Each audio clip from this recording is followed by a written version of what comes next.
Welcome back to Bible Story. Have you missed me? I am sure you have missed me. I miss you too. Alright, on today's episode of Bible Story, we are going to be looking at the incredible work of God in Israel at the time when they needed help. This is the story of David, and most likely it's going to have parts, but I'm going to begin with this.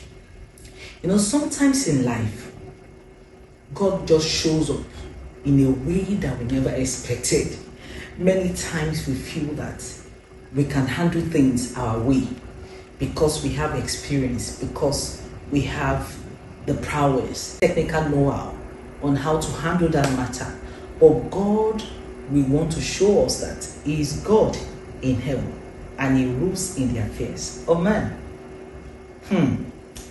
God told Samuel to go to Jesse's house to anoint for him the next king after Saul.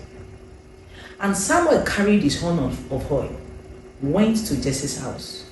When he got there, he asked for his sons. And Mr. Jesse lined up his sons, the ones that have been trained for war, the ones that have been tutored, trained to become soldiers in the land of Israel. But as each passed, the Lord said, no, that this is not the one. The next one passed. God said, no, this is not the one. I'm very sure that Prophet Samuel would have said, God, what is your problem? I have seen FT men with broad chest and this and that. Because those are the qualities that man will look at to qualify someone for such assignment as the king of Israel. Do not forget that Saul was the tallest in the land of Israel at his time, and he was appointed as the king. So our man of God was looking for something similar, somebody tall, broad-chested, with a muzzle that can carry FT and a heavy load. But God said no. He was forced to ask Mr. Jesse, oh boy, do you have any other child? Or are these all the children you have? Say, sorry, prophet. There is one little one on the field that takes care of my sheep.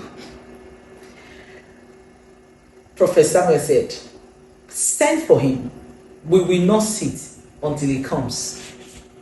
And lo, when this little boy came, the Bible described him as being handsome, ruddy, beautiful.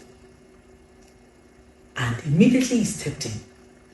The Lord told Samuel, that is him. Hey, is it not incredible? Hey? A shepherd versus the other guys that had that military look and experience. God said, that is him. Arise and anoint him. Thank God for an obedient man of God. He anointed David. What is the moral of this lesson today? That it is not about your height. God's favor is not about your status. God's favor is not about your background. God's favor is about sheer mercy.